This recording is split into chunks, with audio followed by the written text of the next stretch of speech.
Coming up on this episode of One-on-One Sports. Our continued coverage of the XFL's first season. A glimpse into spring training. And a frustrating look at WWE's latest event. All that and so much more. And it all starts right now.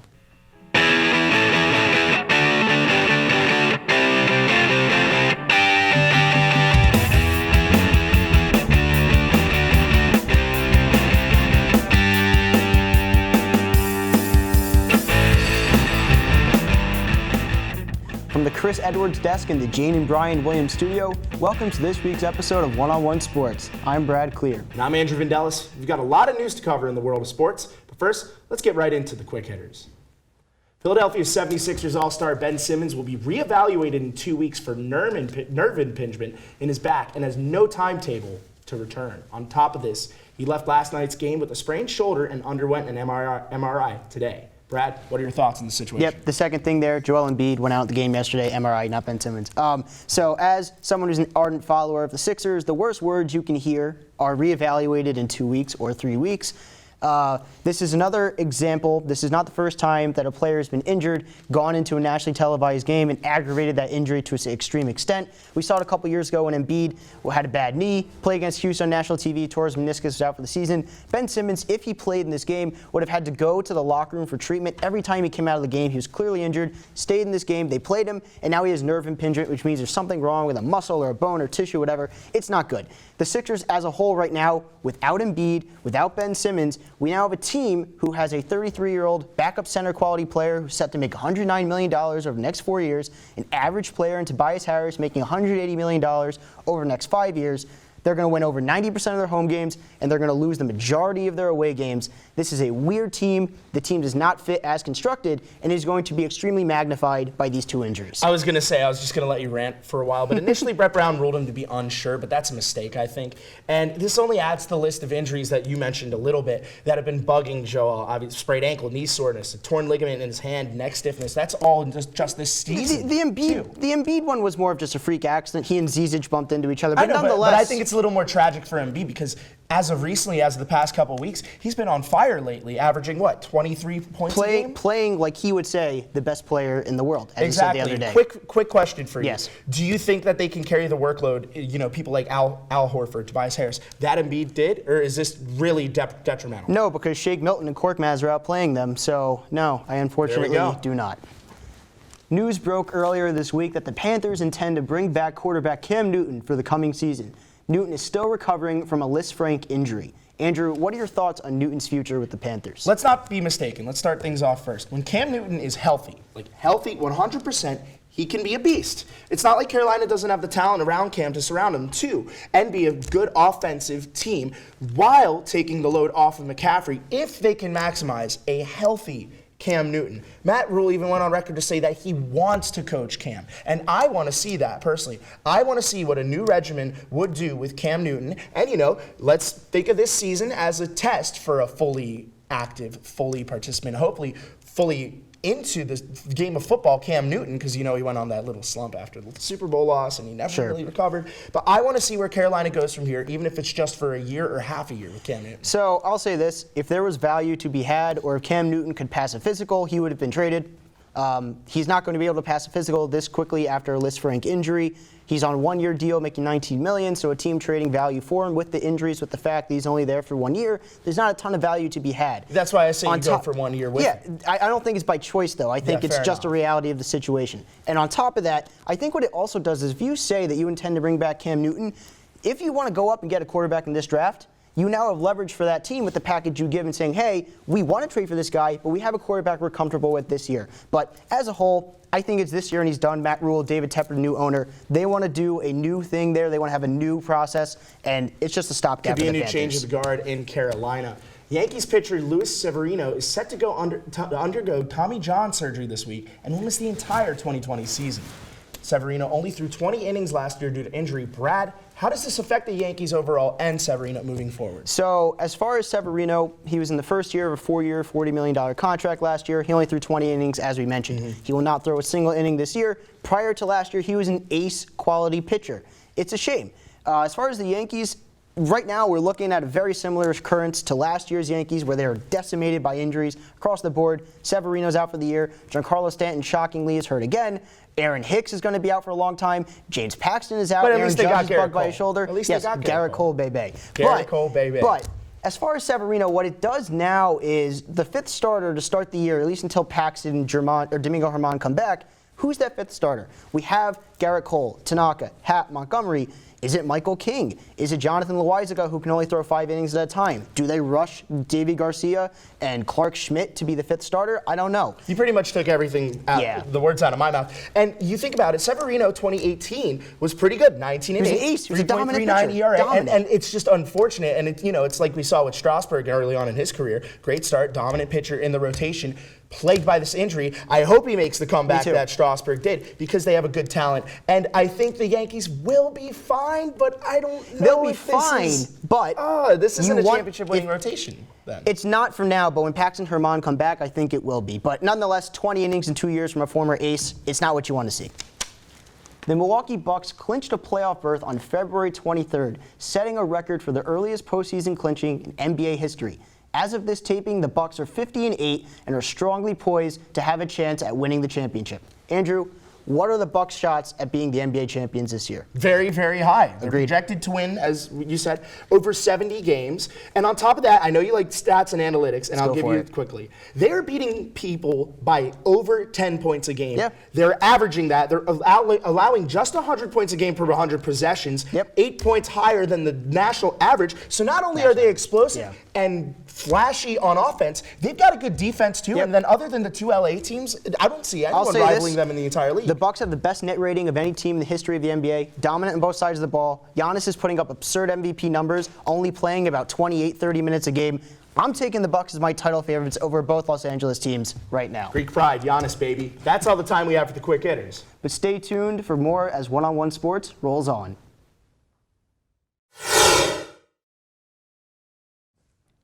Baseball is finally back and spring training is in full swing. Our baseball analysts Connor Witso and Tripp Hill are here to preview all the action before opening day. So Tripp, who are the top prospects to watch out for this spring, and who can we expect to make their major league debut?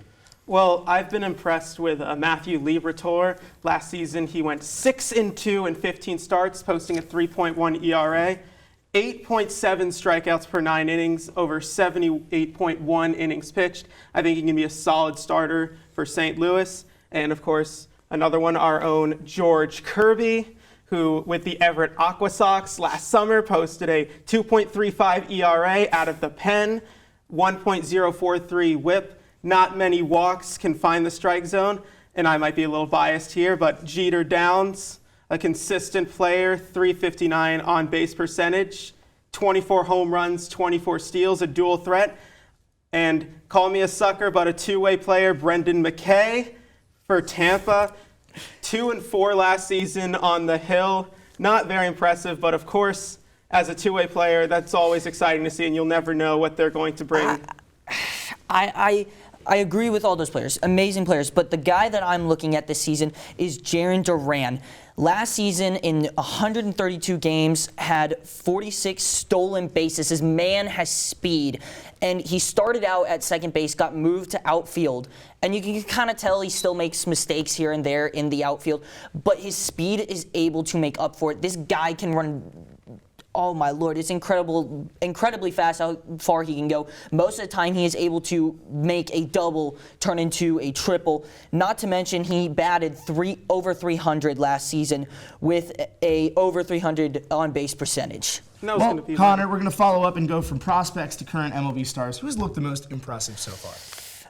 I hate saying it because he plays for the Yankees now, but Garrett Cole on his first start clocked at 98 miles per hour, which is astonishing given that it's the first start of spring training. We're not even in the regular season yet. And at the same time, he had 2 strikeouts. Now, that's just in 1 inning of work, but this shows promising results for the Yankees going into the regular season. And I'd say I've been impressed with Tim Anderson for the White Sox, batting .335 so far this spring training. I think he can become one of the bad boys of baseball. You know, we've seen, his moxie, his swagger, and we That's something that we need in the majors. I definitely agree. I want to go even beyond that. Call me kind of a sucker, I guess, for good teams. But Mookie Betts has batted in 3 games so far, 8 at bats with 2 hits. Not a lot of baseball played by these major players so far this year, but definitely I'd be looking out for Mookie Betts. And honestly, I'm not too happy with it, given he gone to the Dodgers. But you got to give him credit. Real quick off the top of my head, is there any team or any player in particular during spring training, just off the top of your guys' heads, that has been underwhelming or not delivering as much, or anyone who's surprised you the most? I know, trick question, but... It's spring training, so it's always hard to say how that translates. Playing in the same, area. But all the anyone time. sticking out, or... Not yet. We're still early on, and come March, I'm sure we'll see some more breakout players. I do agree with that. The one team, I wouldn't say anyone's like broken out yet or made a hint, but teams that I would be looking for, one team in particular is the New York Yankees so far this year. They already have an amazing bullpen, great batting, really good defense, and a bullpen that is willing to dominate, and starting rotation. I mean, we don't even need to talk about that. We'll get to that a little bit later. The 3 strikes and we're out. That's all the time we have from Beyond the Diamond, but we'll be right back with more of this episode of 101 Sports.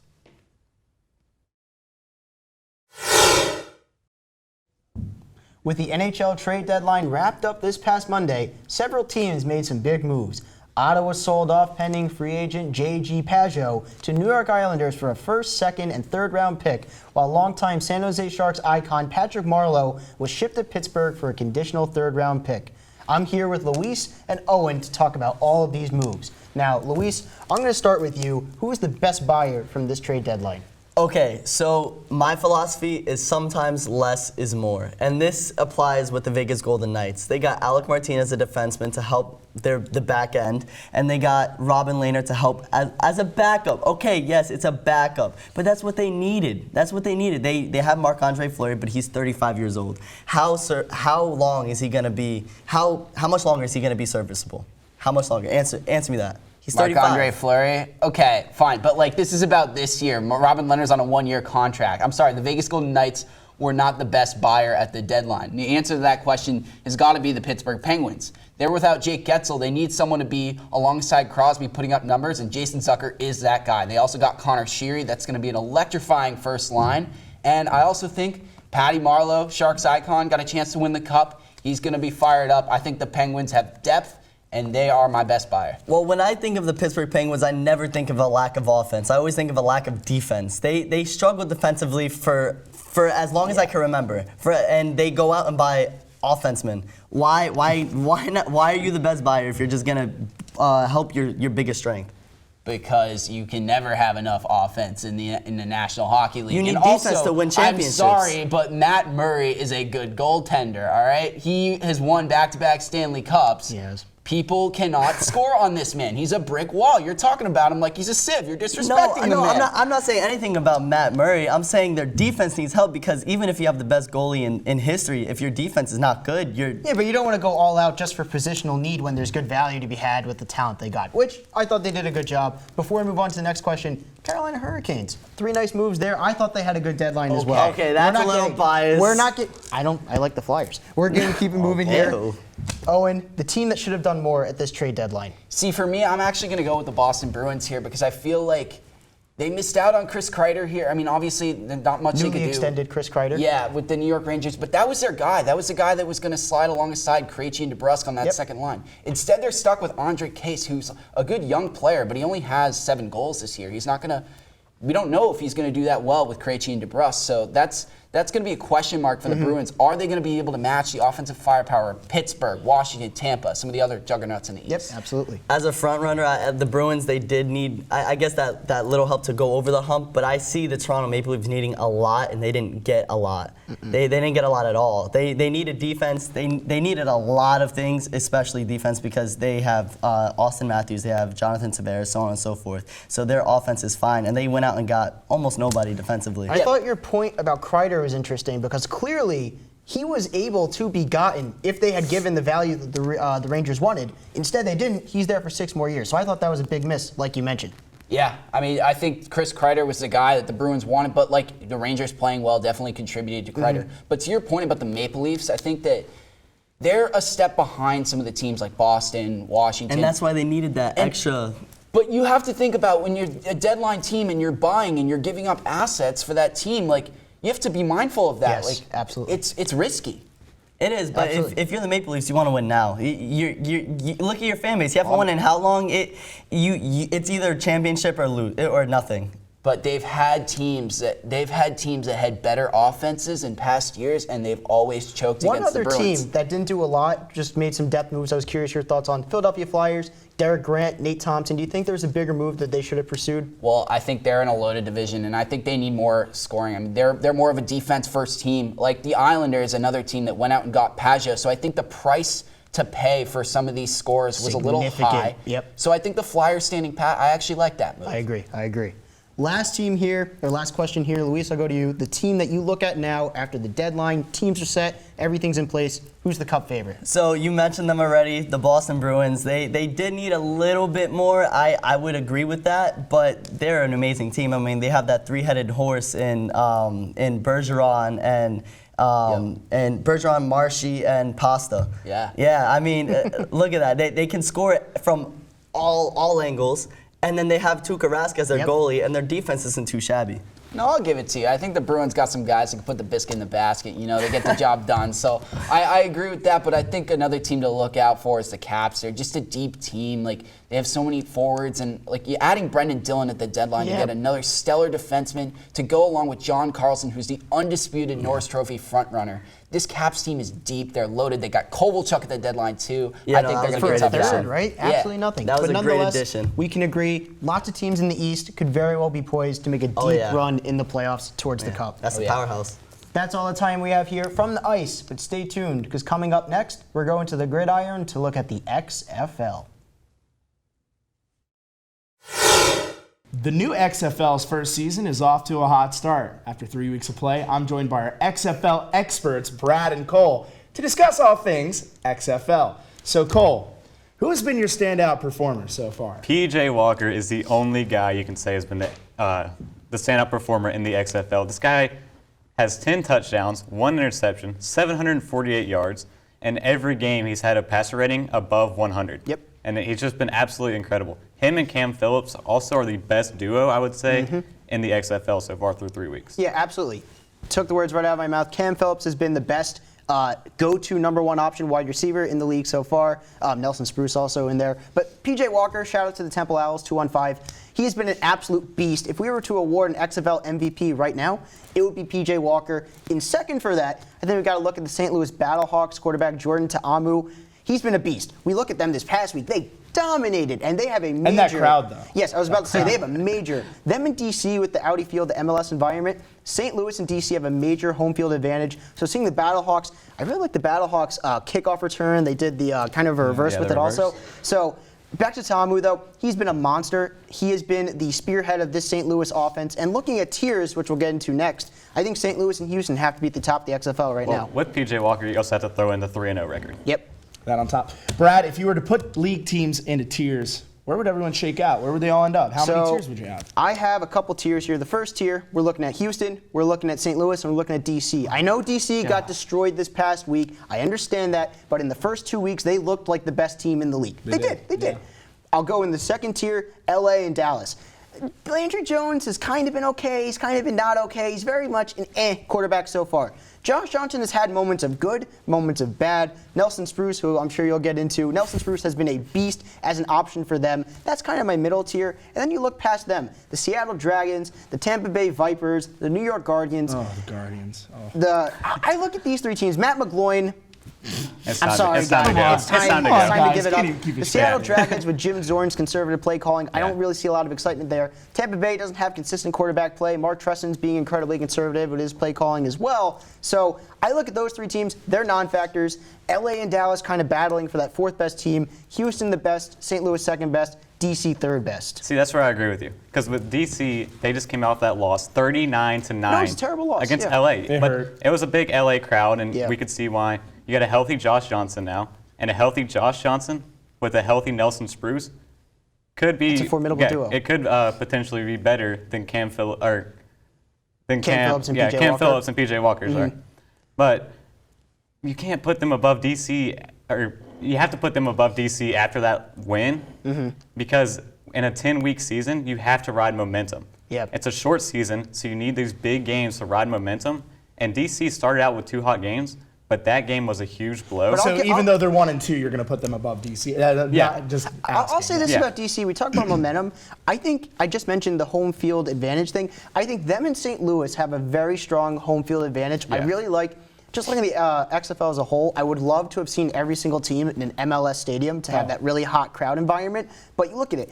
Cardale Jones, Donnell Pumphrey. They got Anthony Johnson now coming off the edge. There's a lot of talent in that team. And I think so far, Pep Hamilton has been the best head coach of any of the head coaches in the XFL. So I'm not going to rule them out despite this terrible loss. Maybe they're the Sixers of the XFL where they dominate at home and lose every game on the road. Cole, who are your other contenders, and then who are the pretenders? Okay, so another team I might throw into the contenders is the Dallas Renegades, because you have a healthy Landry Jones. He's going to get better as the games go along because he's going to be more healthy. Sure. And their running back duo with Cameron Artis-Payne and Lance Dunbar? Lance Dunbar, yes. They are a tremendous duo. Cameron Artis-Payne has 185 yards. Lance Dunbar has 192 through 3 weeks.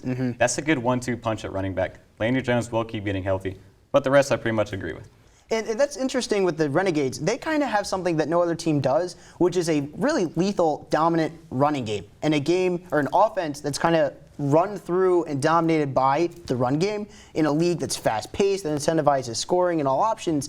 They are the team that depends on the run the most, but it's been benefiting them. You know, that the LA-Dallas game from not this past week, the week before, that almost went to overtime. Really want to see the overtime rules at this point. I thought that was a really exciting game. We saw the good and bad of both Josh Johnson and Landry Jones.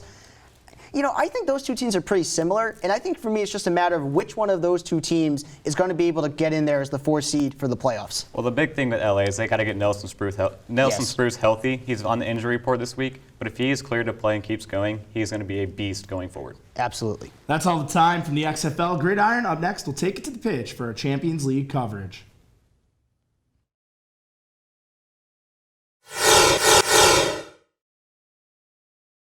The first leg of the Champions League knockout stage has been wrapped up, and we've seen some very surprising results from all across Europe. I'm here with Will and Gray to discuss what we've already seen and what's to come in the upcoming weeks on the pitch. So, Will, I'm going to you first. What's your biggest takeaway from the first leg? Mr. Erling Braut Haaland is tearing it up for Dortmund up top. 6'4", Manchester United missed out on a very, very, very impressive young talent here. He's one of the fastest player in the world, apparently. He ran a 60 meters in 6.64 seconds, Wow. would have been 8th in the indoor championships in 2018. It's crazy.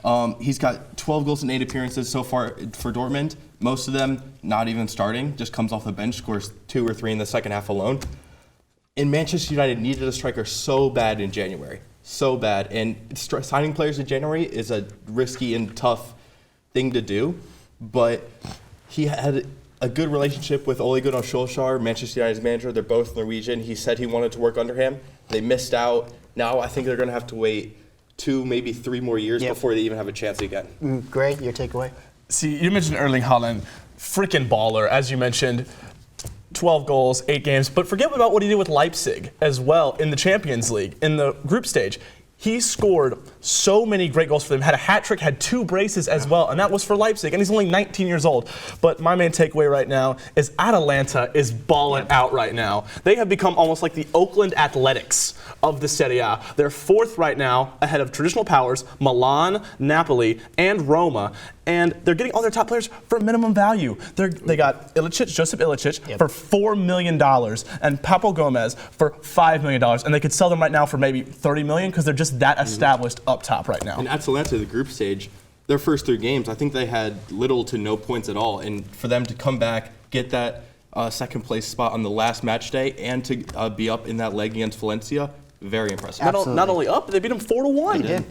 Second leg matchup that you're most anticipating coming up. Second league matchup. We already talked to this guy, Erling Haaland. You got to mention PSG, and you got to mention Borussia Dortmund right now at the Parc des Princes. 2 outstanding goals from Haaland to put him up 2-1 right now on aggregate. But my main concern right now with PSG, it's sometimes you got talent, but they just have too much talent right now up top. And that's kind of a problem. You bring in Icardi on loan, you've got Mbappe, you got Cavani, you got Di Maria, who's off the bench. There's too much talent up top and not enough at the fullback positions, so players like Jadon Sancho and Marco Reus, if he's back healthy, can really dominate that game. And if they squeak an away goal, they could advance to the quarterfinals. Absolutely. I do think so. And like you said, all that attacking value with PSG, though, they did get an away goal at Dortmund. So if they are able to hold on, maybe hold Dortmund to no away goals or one at the max, I think they could end up going through. But for me, the one I'm looking forward to is Liverpool versus Atletico. Oof. Atletico getting the 1-0 win against Liverpool, holding Liverpool with the front three of Firmino, Salah, and Mane to no shots on target. Rarely happens. Yes. They're kind of they set up the blueprint to like kind of show the Premier League teams like this is how you beat Liverpool. Why aren't you doing it? Yep. Liverpool have had some shaky away results, or not away, just results in the past. That 3-2 win against West Ham, 1-0 win against Norwich. But I do think in that second leg, Liverpool will be pushing all game for that equalizer. That Atletico could sneak in an away goal or two, almost putting the leg out of hand. I definitely agree with you there. So the big question here, the one that really we're all anticipating, Will, who is your prediction to ultimately come out with the trophy at the end of Champions League? For me, it's got to be Bayern Munich. Absolutely cruised through the group stage, 6 wins, no draws, no losses, scored 24 goals, only conceded 5. They were insanely dominant at Stamford Bridge, 3-0 win. Chelsea just didn't do anything all game, really. Alphonso Davies, though, the young Canadian left back, he is blossoming into a arguably top 5 left back in the world at the moment. If he can keep this up, he's bullied every right back he's come up against. More importantly, Aurier and Reece James for Tottenham and Chelsea. Neuer is still a top-class goalie, playing sweeper keeper at 33 years old. Robert Lewandowski is Robert Lewandowski. It's a beast. Top 2 striker in the world, possibly top 1, depending on who you ask. And Serge Gnabry and Kingsley Coman on the wings. When they are on their game, they can cause major, major problems to anyone in the world. Great pace right there. I'm going to throw you guys a little bit of a curveball. They just got a UEFA ban. I'm going to go with Man City. I've got to go with the Blues right now because what do they have to lose here? You get a 2-year ban right now for UEFA Champions League upplay. So Pep Guardiola, just like throw caution to the wind. Just go out with it. I mean, they have probably the deepest team in Europe. I mean, if you take out Fernandinho, you got Roger to put there at CDM. You take out Mahrez, you got Bernardo Silva to put there. Yep. You take out left wing, you put out Sane, and then you put Raheem Sterling in there. They are deep and they score a ton of goals. Got a crucial win at the Bernabeu against Real Madrid. And right now, Real Madrid kind of wavering because you did see Sergio Ramos get that stupid red card in the 88th minute, so he's not going to play. So who are they going to put in there? Eder Militao? No, I don't see it happening. Man City will advance to the quarterfinals and take this all the way to the bank. I can see them advancing to the quarterfinals, but Man City concern me. You know, you talked about Fernandinho and Rodri. Laporte went off injured in that last game. One of them's going to have to slide in at center back, most likely. Sterling has not been on Sterling level form, but their attacking presence, like you said, they have depth everywhere. That's their main part. My question is, are they going to be able to hold up in defense with those midfielders subbing in for center back? I don't know if they'll be able to hold to. I'd see them going through. I don't know if I see them making the semis. But nonetheless, it'll be very exciting to see who emerges as the winner at the end of Champions League. That's all the time we have here at The Pitch, but don't go away because we have plenty more from this episode of 101 Sports.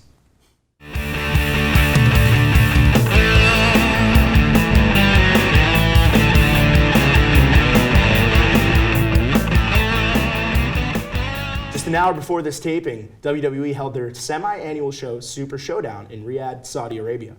The event was the same as usual from WWE in the country, but go ahead to our YouTube channel and check out our coverage of their latest event here after this. This pay-per-view ended much to the chagrin of essentially all wrestling fans. Bill Goldberg defeated The Fiend Bray Wyatt for the Universal Championship in about 5 minutes.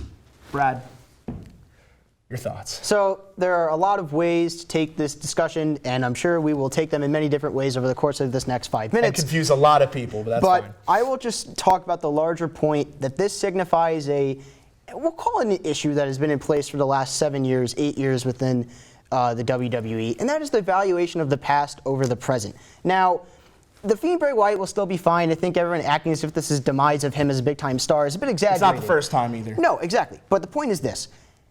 Bill Goldberg is 53 years old. He is around once or twice, a couple times a year. What happens every time there is a big-time show, whether it's WrestleMania, the Saudi shows, SummerSlam, Survivor Series, whatever, is the big-time star whose prime was 15 to 20 years ago comes back and beats the present star. And when there's an investor's call and there's an earnings report and there's questions on, hey, why is the network subscriber growth not at the level we wanted at? Why is live event attendance down? When you have a great crop of talent, for my money, this is the best roster ever assembled, I taking agree. away all the part-time 1000%. guys.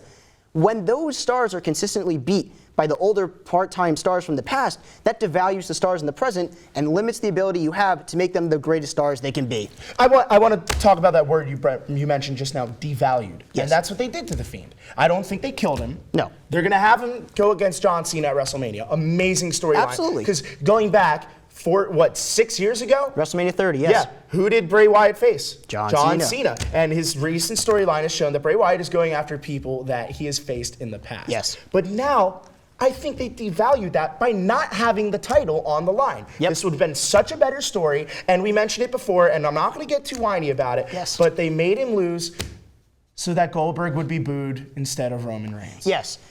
And Roman's been booked great over the past No, year. you're right. And the thing to me is that they had been building this story with him and The Fiend the entire time since they've done the draft in October, right? They kept them apart. They haven't interacted. At all. And that's the only full-time, big-time babyface that The Fiend has not faced in any capacity. He faced Braun at a live event, whatever. And Bill Goldberg is 53 years old. 53 years old. Bill Goldberg has had his time. And what's going to happen now is the idea that Roman Reigns will get cheered when he beats Bill Goldberg. That's the idea that they went for here, and they valued that more than The Fiend and Roman Reigns having two full-time stars in the title match for the Universal title at WrestleMania for SmackDown.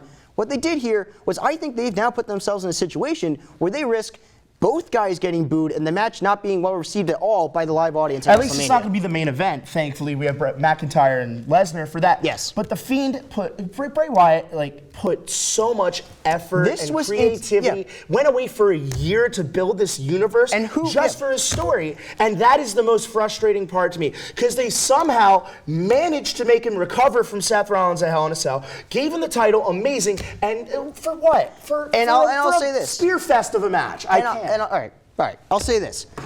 This was entirely his creation as this incredible star. He's been the biggest star on the roster since his run started in August. He should have been able to go to WrestleMania, two full-time stars in the title match there. It's a shame that is not the case. It is not the case. That's all the time we have for this episode of 101 Sports. If you like what you saw and you want to see more, be sure to follow us on all social media at 101 Sports and subscribe to our YouTube channel to catch the latest episodes when they go live. Special shout out goes to our amazing talent, crew, and you, the viewer, for tuning in. That's all from us here in the Jane and Brian Williams studio. So until next time, whose side are you on?